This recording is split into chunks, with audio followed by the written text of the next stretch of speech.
और देवेंद्र चौकसी को जोड़ लेते हैं। डीआर चौकसी फिनसर्व के मैनेजिंग डायरेक्टर हैं देवेंद्र जी। देवेंद्र जी, good morning.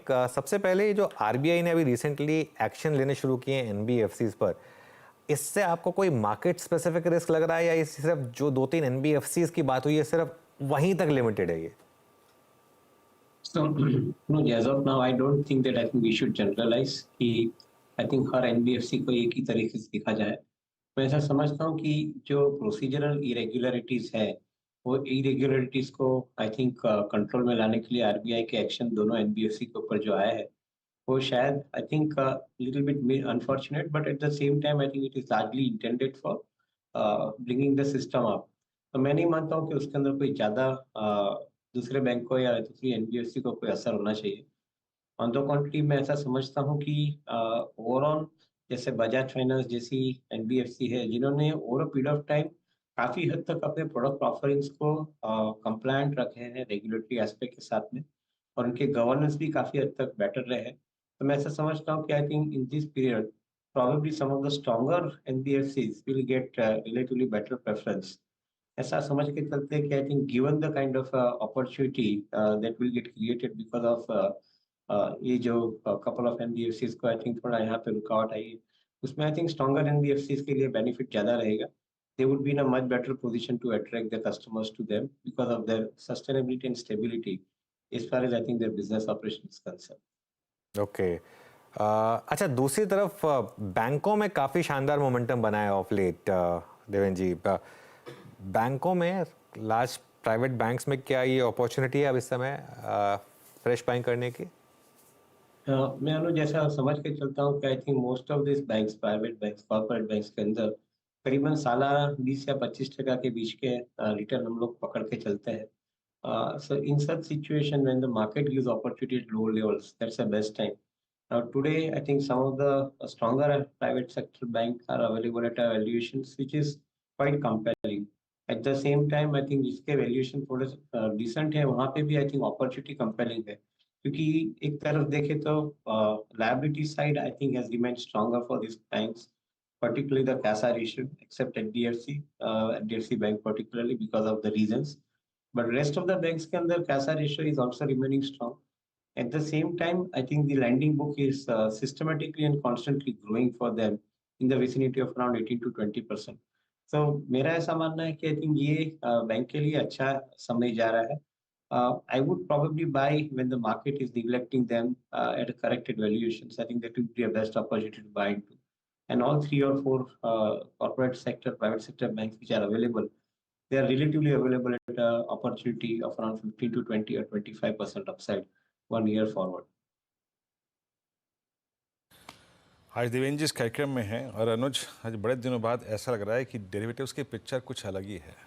Top gainer in derivatives ICICI bank, second top gainer Kotak Mahindra bank, third axis bank.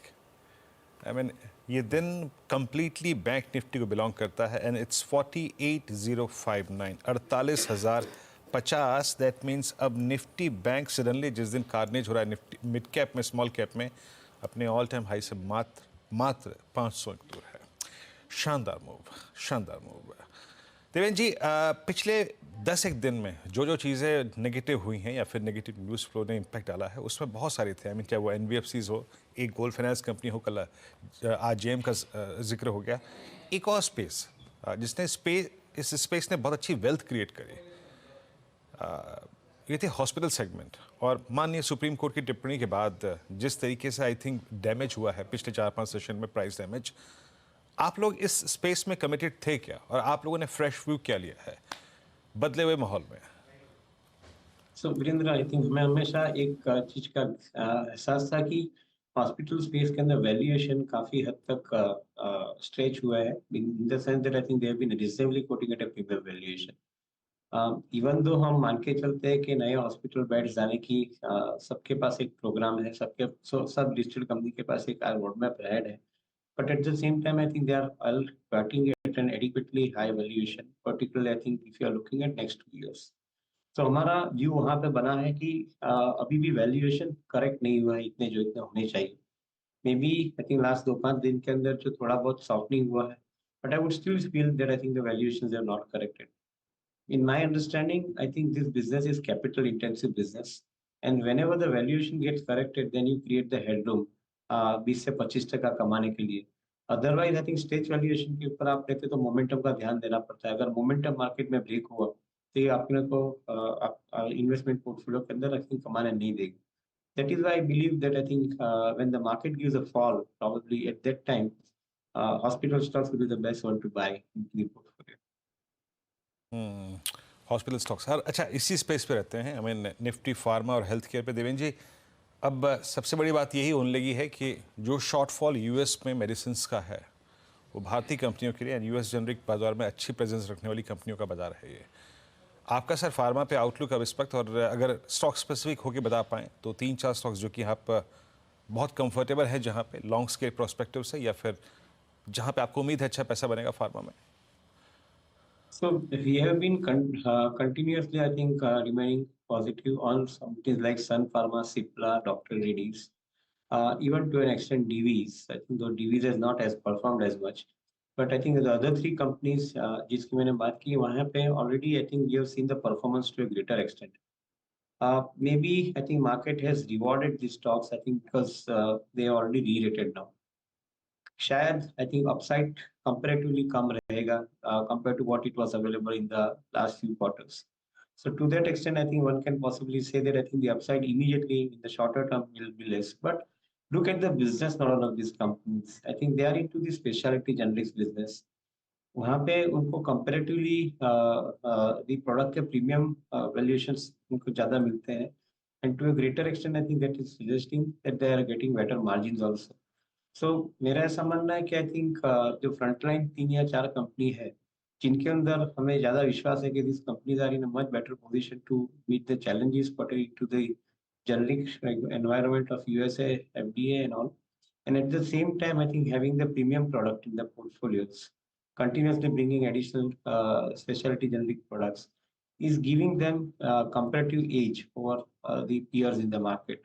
So we remain हम ज़्यादा उसके ऊपर कॉन्फिडेंट ज़्यादा रहते हैं इन 3 या 4 कंपनी के ऊपर. बट एज आई सेड थोड़े भाव दाम बड़े हैं स्टॉक के, तो शायद इमीडिएटली अपॉर्चुनिटी कम दिख रही है. ये भी मार्केट में करेक्शन आता है तभी लेते हैं, तो आई थिंक अप्रिसिएशन की अपॉर्चुनिटी शॉर्ट टर्म में बेटर मिलेगी. मीनवाइल बैंक निफ्टी अब 650 पॉइंट ऊपर 48,150. क्या ऑल टाइम हाई लगाने के मूड में है आज बैंक निफ्टी? पॉसिबल है, आज एक्सपायरी भी है और ट्रेंड है आज अभी तक. एक आखिरी सवाल देवेंद्र जी, लार्ज कैप आईटी में कल एक नेगेटिव रिपोर्ट आई, आज एक पॉजिटिव रिपोर्ट आई, हम डिस्कस करेंगे उस पर, लेकिन आपका क्या व्यू है अब लार्ज कैप आईटी पर? सो फंडामेंटली अनुज हम काफी हद तक ये स्पेस के ऊपर बुलिश है. हमें एक चीज का एहसास है कि यहाँ पे जो क्लाउड कंप्यूटिंग और अभी एआई एजीआई के ऊपर जो फोकस बना है, तो some of this companies are winning some of the larger contracts और they will continue to win the larger contracts going forward in next quarters also. So visibility of execution काफी हद तक ये कंपनी के अंदर अगले क्वार्टर्स के अंदर ज्यादा देखने मिलेगी. बट मैं ऐसा समझता हूँ कि to a certain extent I think इसके अंदर प्राइस करेक्शन आना जरूरी बनता है, because this companies are comparatively I think price to perfection के रूप में चलती रहती है जनरली. और यहाँ पे मैं समझता हूँ कि जो अगले फ्यू क्वार्टर्स के अंदर before few quarters I think when the stocks are available at comparative valuation advantage, उसका ये एडवांटेज आज की तारीख में दाम बढ़े तो नहीं है. ये भी थोड़ा बहुत प्राइस में करेक्शन आता है लाइक्स ऑफ टीसीएस और इंफोसिस के अंदर, then probably headroom will get created for 15-20% kind of an up move. But as of now, I believe that I think they would probably give some kind of a correction on the downside, and that is where probably we will have to look at the opportunity at that point of time. Okay, चलिए फिर देवेंद्र जी बहुत बहुत शुक्रिया आज हमारे साथ जुड़ने के लिए. और